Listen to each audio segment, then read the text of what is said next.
Celie is coming to Memphis with us. Over my dead body. You is kind, you is smart, you is important. One line, spoken by a housekeeper to a little girl in 1985, and somehow it never left. The Color Purple took Alice Walker's Pulitzer Prize-winning novel, about 4 decades in the life of a black woman in the rural South, handed it to the director of Jaws and Raiders of the Lost Ark, and filled it with people nobody in Hollywood had ever put on a movie screen before. The studio thought Spielberg had lost his mind. The critics sharpened their knives, and then the film made $142 million on a $15 million budget and earned 11 Academy Award nominations, and nobody had anything to say. But the people you see on screen are only part of the story. Whoopi Goldberg plays Celie, beaten down by life, barely speaks above a whisper, impossible to look away from. Oprah Winfrey plays Sophia, the woman who refuses to break, right up until she does. Danny Glover plays Mr., the kind of villain who makes you genuinely angry in the way only great performances can. Margaret Avery plays Shug Avery, every woman Celie was never allowed to be. And when Shug opens her mouth to sing the most famous scene in the film, the voice you hear isn't Margaret Avery's, not even close. Today we're counting down 15 weird facts about The Color Purple, the casting chaos, the production madness, and the secrets hiding inside a film you thought you knew. Stick around for number 7, because the most powerful director in Hollywood walked away from $14,960,000 just to make this movie, and then didn't even get an Oscar nomination for it. Now, before we get into it, hit that like button and subscribe. It genuinely helps this channel. All right, let's get into it with number 15. Number 15. The whole movie was set in Georgia, and filmed somewhere else entirely. Here's the thing about The Color Purple. The film opens in Georgia. It's set in Georgia. Every farmhouse, every dirt road, every field of purple wildflowers. Georgia, Georgia, Georgia. Except none of it was actually Georgia. Spielberg and his team originally planned to film in Eatonton, Georgia, Alice Walker's actual hometown. They scouted it. They were ready. Then they discovered the problem. 4 decades of development had turned it into a modern town. Eatonton in 1985 looked nothing like Eatonton in 1909, which was the whole point of the story. So they went looking for rural America that still looked like rural America, and they found it in Anson County and Union County, North Carolina. Specifically, a real farmhouse outside Lylesville, owned by a man named Harry Huntley, who agreed to let Steven Spielberg put Celie's life on his property. And here's where it gets genuinely wild. When Spielberg first saw the field in front of the Huntley house, according to local sources, he said it was the most beautiful field he had ever seen. There was one problem. The field wasn't purple enough. The crew actually planned to dye it. In the end, nature cooperated and saved them the trouble. The winter scenes required a different solution. The production couldn't count on North Carolina snow, so the crew sprayed flour on the ground to fake it. That's right. One of the most visually stunning period dramas of the 1980s, the thing Spielberg won the Directors Guild Award for, involved a flour budget. And yes, the cast and crew worked 6 days a week in the North Carolina heat, while the cameras pretended it was Georgia. It wasn't glamorous, but you'd never know it watching the film. Number 14. Whoopi Goldberg got the role by begging and writing. Most actors wait for an audition. Whoopi Goldberg mailed a letter. Before The Color Purple existed as a film, Goldberg heard Alice Walker read from her novel on the radio. She pulled her car over. She was in a VW van with her daughter, who apparently chose the book over new shoes, which is either adorable or tells you everything about what kind of kid she was raising. And she read the whole thing on the way home. By the time she finished, she knew she had to be in this movie. The problem was, she had 0 film experience. None. She was doing one-woman comedy shows, earning critical buzz in San Francisco and New York. But she wasn't a movie actress. She wasn't anyone Hollywood was looking for. So, she wrote Alice Walker directly.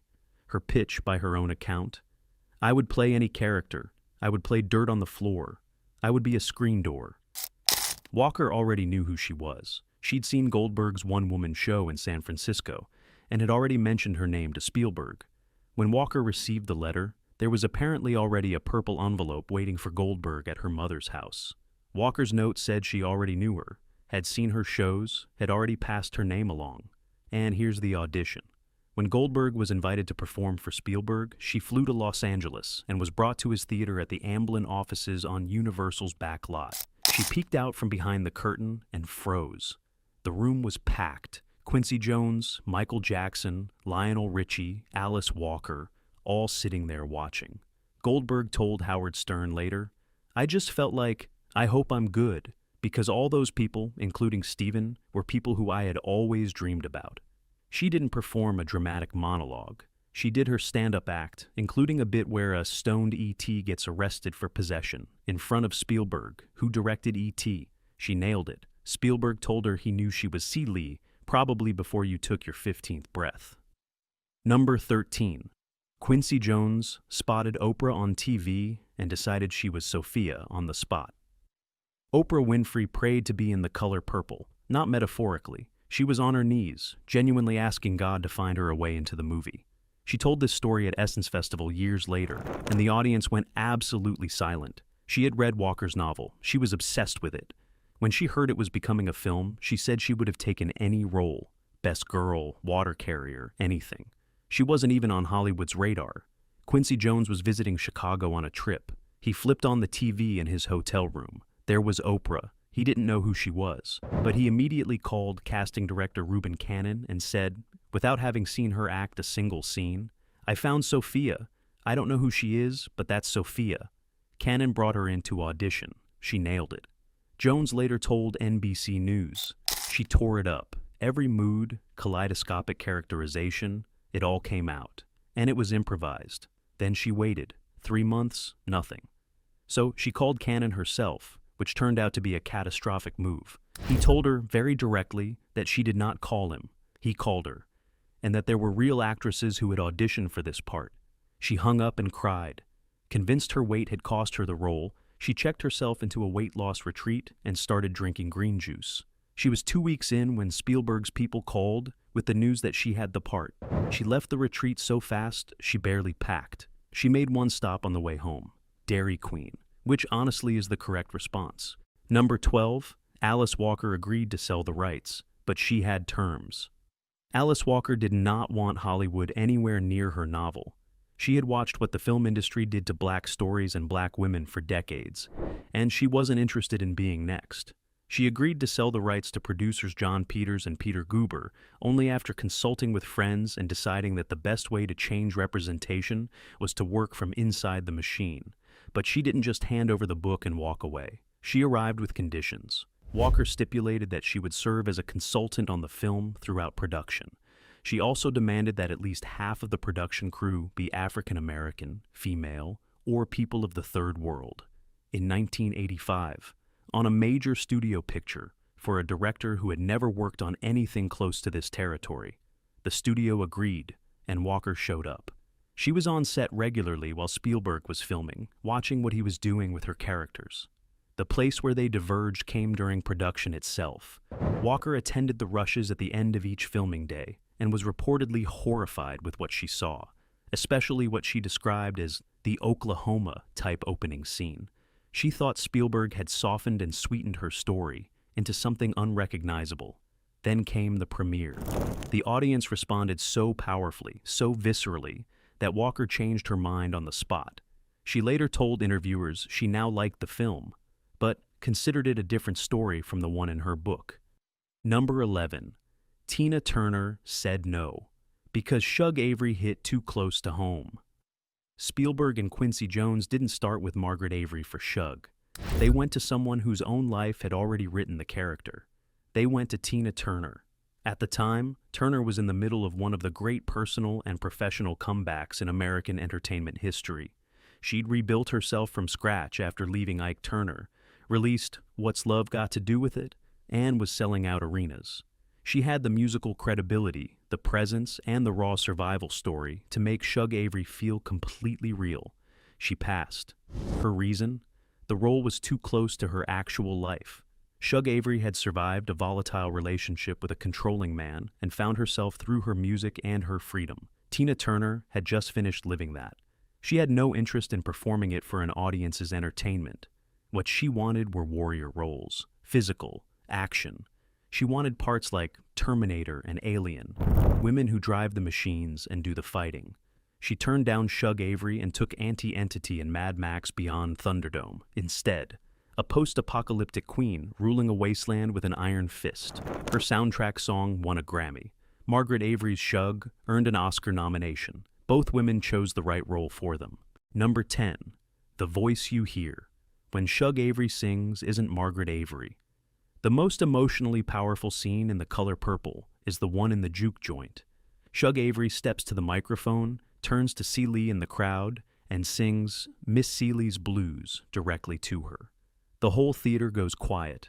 It's the scene that cracks the film open. It earned the film an Oscar nomination for Best Original Song. Margaret Avery won a Golden Globe and an Oscar nomination partly on the strength of it.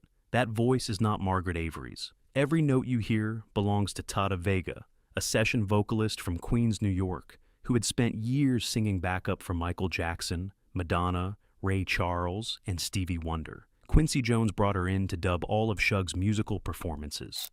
Avery opens her mouth on screen. Vega's voice comes out.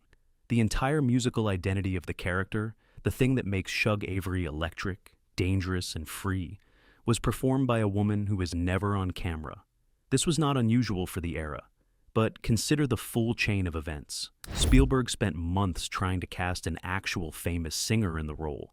Tina Turner, Patti LaBelle, Chaka Khan, Diana Ross, all approached, all declined. The whole point of hiring a singer was that Shug needed to be able to sing. After every famous singer said no, the role went to an actress who couldn't sing the part either, and a completely different woman sang it in post-production, while remaining entirely invisible. Tata Vega's voice is the reason that scene works. Her name is nowhere on the Oscar nomination. That went to the songwriters. She is the uncredited sound of the most famous moment in the film. She sang the song that made the movie. She did it from a recording booth. And for 40 years, audiences have watched Margaret Avery take the applause. Number 9. The NAACP picketed the film and called it the worst portrayal of black men since Birth of a Nation. The Color Purple did not arrive quietly. Before it even opened wide, the Coalition Against Black Exploitation was picketing the Los Angeles premiere. Groups held signs outside theaters. Journalists devoted entire TV programs to the outrage. The charge was that the film, and Walker's novel, portrayed black men as uniformly abusive, without complexity, without redemption. A journalist named Tony Brown devoted a full episode of his television program, Tony Brown's Journal, to the controversy, which he called Purple Rage. He then went on The Phil Donahue Show and compared it to Birth of a Nation. The Hollywood Beverly Hills chapter of the NAACP picketed with signs that read, "Are white producers trying to destroy black men?" The irony being that Alice Walker, the black woman who wrote the story from her own experience in her own community, was standing right there, defending her work. Walker had her own response, direct as always. She asked where all these critics had been when she needed a black director attached. Her position, paraphrased across several interviews: "Why didn't any of you step up and make it instead?" Whoopi Goldberg has since said she believes the NAACP boycott scared enough Academy voters into avoiding the film at the Oscars, specifically to dodge association with the controversy, which would mean the protests didn't just fail to stop the movie. They may have helped cost it every trophy it deserved. Number 8. The film set a record. It never wanted, 11 nominations, 0 wins. At the 58th Academy Awards in 1986, The Color Purple and Out of Africa both arrived with 11 nominations each. Both were serious films. Both were prestige releases from major studios. Both had opened on the exact same date, December 18th, 1985. Out of Africa won 7 Oscars, including Best Picture and Best Director for Sidney Pollack. The Color Purple won 0, not 1. This tied the record set by The Turning Point in 1977 for the most Academy Award nominations without a single win. It is still the record. There has never been a film nominated more times that went home completely empty-handed. But here's the part that made the industry genuinely angry. Spielberg wasn't even nominated for Best Director. The man who directed the film that earned 3 acting nominations, a Best Picture nomination, and 9 other nominations wasn't on the ballot at all. The Directors Guild had already given him their award, the first director in history to win it without an Oscar nomination in the same year. And when he accepted that DGA award, he said, "If some of you are making a statement, thank God, and I love you for it." 3 weeks later, the Oscars gave every one of the film's 11 nominations to other films. Roger Ebert called The Color Purple the best film of 1985. The Academy gave the top prizes to Out of Africa. Whoopi Goldberg lost Best Actress to Geraldine Page for The Trip to Bountiful. Whoopi Goldberg later wrote in her memoir that when Page's name was called, she was applauding like crazy. She genuinely admired her. That's the kind of grace you have when you're sitting in a chair knowing you deserve the award anyway. Number 7. Spielberg walked away from $15 million. Then the Oscars didn't even nominate him. Steven Spielberg's standard directing fee in 1985 was $15 million. He was the most commercially successful director alive. He had made Jaws, Raiders of the Lost Ark, Indiana Jones and the Temple of Doom, and E.T., 4 of the biggest films in history. Studios paid him $15 million because he was worth $15 million. For The Color Purple, he took $40,000. The DGA minimum, that's it. He walked away from $14,960,000 because he believed in the film and didn't want money to be a reason to compromise it. The New York Times reported this in December 1985. Warner Brothers confirmed it. Spielberg never made a public show of it. Then the Academy didn't nominate him for Best Director. A man who left nearly $15 million on the table, who spent months on a film he genuinely believed in, who cast unknowns and shot in a North Carolina field and embedded the sound of his own newborn crying in the birth scene.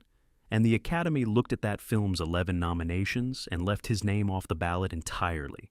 Industry insiders were so stunned that the Los Angeles Times ran a piece speculating about the reason. Was it professional jealousy?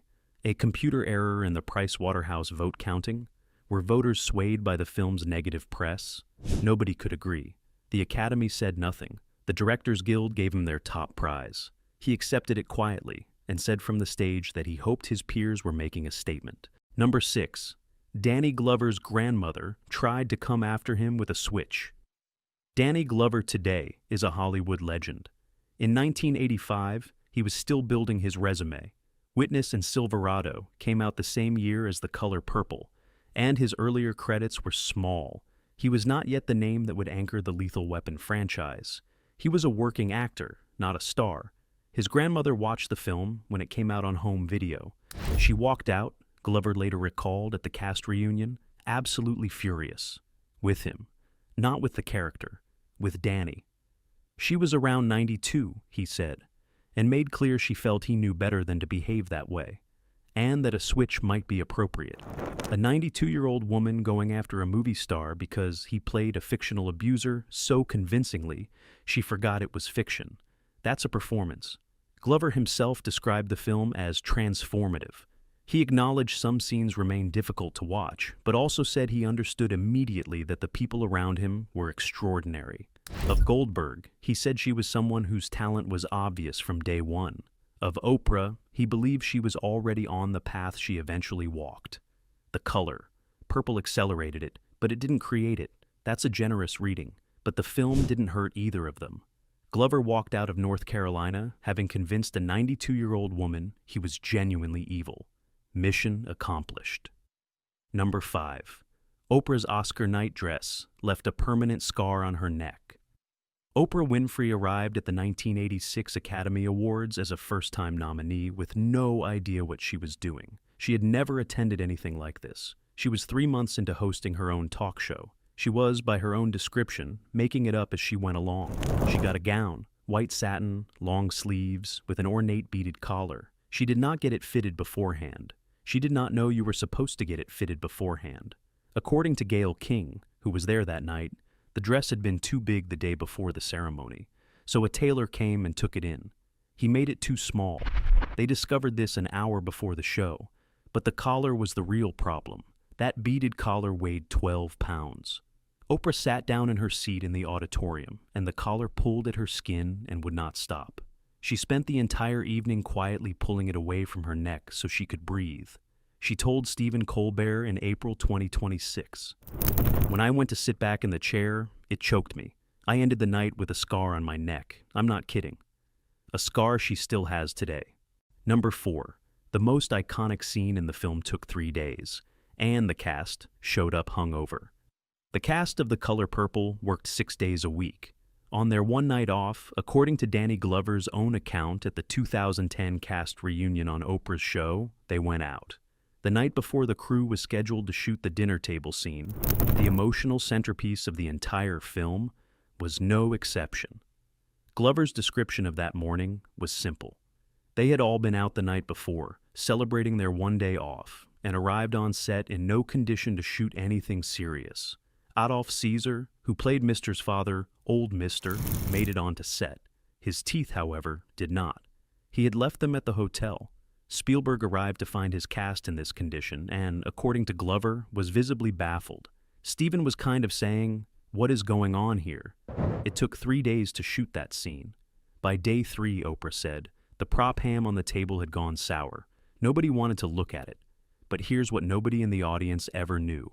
Right next to Oprah at that dinner table, playing one of the children, was Whoopi Goldberg's real daughter, Alexandria Martin.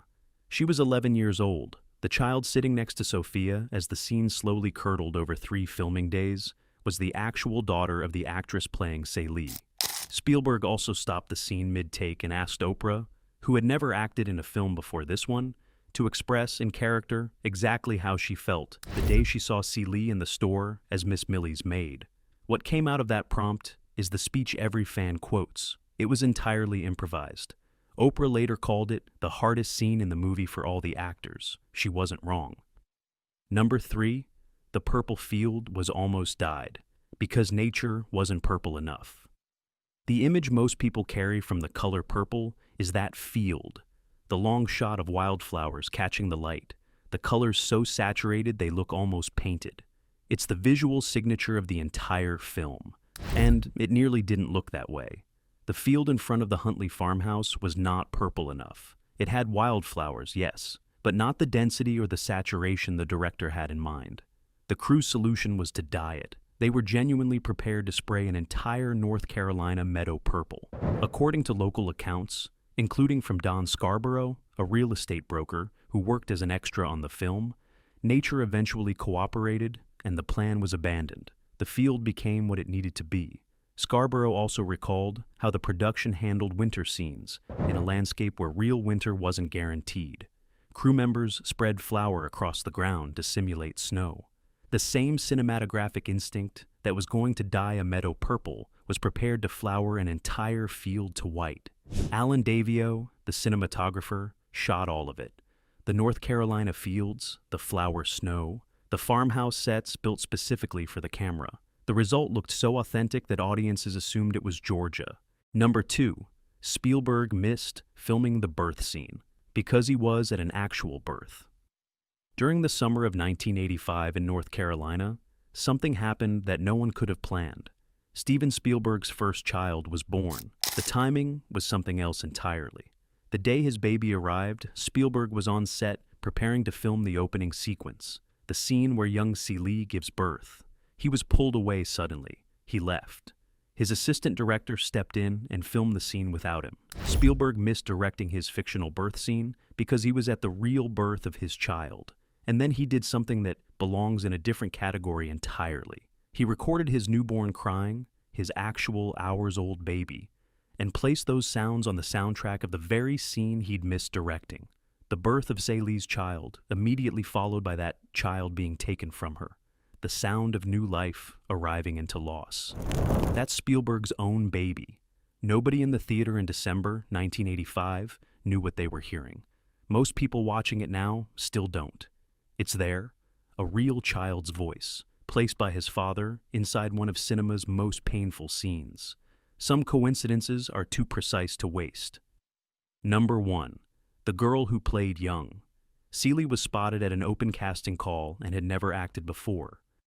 Desrita Jackson was not an actress. She had not auditioned for major films. She was not in any database that Reuben Cannon's office was drawing from when they went looking for the young Celie Harris, the girl who appears at the start of the film and carries the first hour before Whoopi Goldberg takes over. Cannon was running an open casting call. Jackson came through. He stopped her, told her to turn around, and asked if she could come back that evening. She came back, and she was cast as young Celie on the basis of a single evening. She was not trained. She was not experienced. She was working opposite adults who, in several cases, were also making their film debut. And somehow the emotional core of the film held.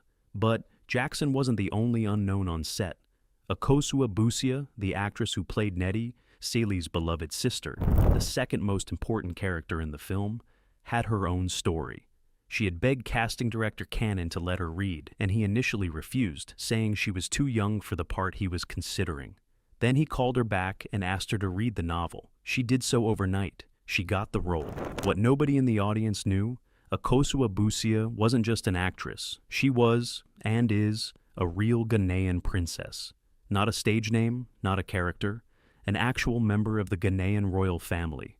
The woman playing Celie's dearest sister on screen was genuine royalty. And there it is, 15 weird facts about a film that almost wasn't made by the director who made it, with a cast that almost wasn't cast, in a state that wasn't the state, about a book that almost wasn't sold. Every piece of it arrived sideways. Which fact hit you the hardest? Drop it in the comments below. And if you want more deep dives into the films and shows that built us, hit that like button and subscribe so you don't miss the next one. Until next time.